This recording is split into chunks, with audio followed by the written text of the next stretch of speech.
उपचुनाव के लिए मतदान का समय शुरू हो चुका है। सुबह से लोग घरों से अभी तक निकले नहीं है, क्योंकि यहाँ ये जो बुंदेलखंड का ये ललितपुर जिला है, यहाँ सर्दी रात में उतनी ही होती है जितनी की दिन में धूप, क्योंकि ये पहाड़ी इलाका है। तो अभी तक लोग घरों में रजाई में दुबके पड़े हैं। और बात करते हैं अगर हम किसान भाइयों की, क्योंकि ये पलेवा करने का समय है, रबी की फसल मौके पे खड़ी हो रही है होने का समय, तो यहाँ पर लोग जो किसान हैं वो अपने खेतों पे इस समय पहुंच चुके हैं, वहां पर वो अपनी खेती का काम कर रहे हैं। तो कुल मिला के ये कहा जा सकता है कि उपचुनाव के लिए जो ललितपुर सीट के लिए जो मतदान है वो सुबह से ही बहुत धीमी रफ्तार से आगे बढ़ रहा है। जी अमित।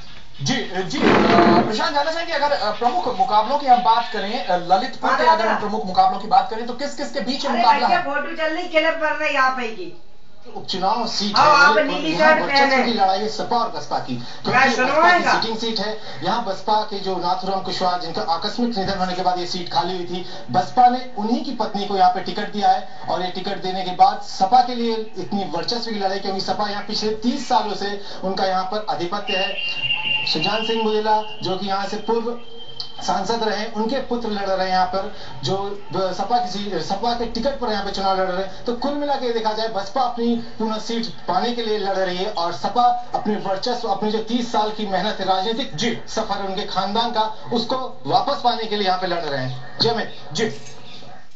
जी प्रशांत, ये तो रही बात मुकाबलों की। प्रशांत, मुद्दों की बात की जाए, सुबह जब आपसे बात हुई थी फोन से तो आप बता रहे थे कि मुद्दे वहां पर हैं, बुंदेलखंड का एक जो मुद्दा है वो भी वहां पर हावी है। इसके अलावा और कौन कौन से मुद्दे हैं जिनको लेकर आज लोग वहां पर वोट कर रहे हैं?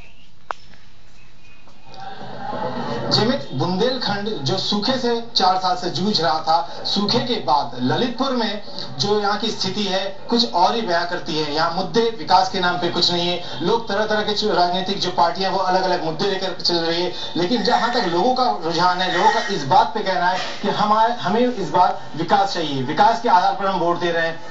क्योंकि यहाँ पर बांधों की संख्या कहने पर तो 7 है, लेकिन उनमें से 5 निर्माणाधीन है, 2 पर पानी सूख चुके हैं। यातायात के साधन के नाम पर यहाँ कुछ भी नहीं है। बीना जो मध्य प्रदेश का एक बहुत बड़ा जिला है, उसे जोड़ने के लिए यहाँ से जो पुल बने हैं वो पुल अभी तक पूरी तरह तैयार नहीं हो पाए हैं। और बात करते हैं छात्रों के पलायन की, तो छात्र यहाँ से महाविद्यालय या